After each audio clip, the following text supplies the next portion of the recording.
இந்த ஒரு வீடியோ உங்களுடைய வாழ்க்கையை செக்யூர் பண்ணும். உங்களுடைய பாஸ்வேர்டு வீக்காக இருந்தால் உங்கள் அக்கௌண்ட்டும் உங்கள் ட்ரீம்ஸ் உங்கள் ஃப்யூச்சர் எல்லாமே பார்த்தா ரிஸ்கில் இருக்குது. ஸ்ட்ராங் பாஸ்வேர்ட்னா என்ன தெரியுமா? இது பார்த்தா லென்த்தாக இருக்கும். பெரிய small letter, capital letter, number, simple இதெல்லாமே மிக்ஸ் பண்ணது தான் ஒரு ஸ்ட்ராங் பாஸ்வேர்டு. டிஸ்பிளேல தெரிகிற இந்த மாதிரி யூனிக்கான ஒரு பாஸ்வேர்டை கிரியேட் பண்ணுங்க. ஒரே பாஸ்வேர்டை வச்சு மட்டும் எல்லா சைட்லேயும் பார்த்தா லாகின் பண்ணாதீங்க.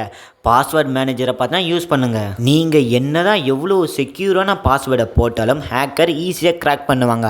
ஸோ ஹேக்கரை கிராக் பண்ண முடியாத அளவுக்கு பார்த்தீங்கன்னா ஒரு பாஸ்வேர்டு இருக்குது. அதுதான் 2 ஃபேக்டர் ஆத்தென்டிகேஷன் சொல்லுவாங்க, 2FA. இந்த 2FA ஓடிபி ஆத்தென்டிகேஷன் ஆப் தான் நம்மளுடைய எதிரியான ஹேக்கருக்கு பார்த்தீங்கன்னா ஒரு ஷீல்டாக அமைய போகுது. சிம்பிளாக சொன்னாக்கா பேங்க் லெவலில் என்ன மாதிரி பாஸ்வேர்டை யூஸ் பண்ணுறாங்களோ அதே மாதிரி தான் நம்மளும் யூஸ் பண்ண போகிறோம். அதுதான் நம்மளுக்கு செக்யூர். இப்போவே செட்டிங்கை ஓப்பன் பண்ணுங்க, உங்களுடைய செக்யூரிட்டியை இன்க்ரீஸ் பண்ணுங்க.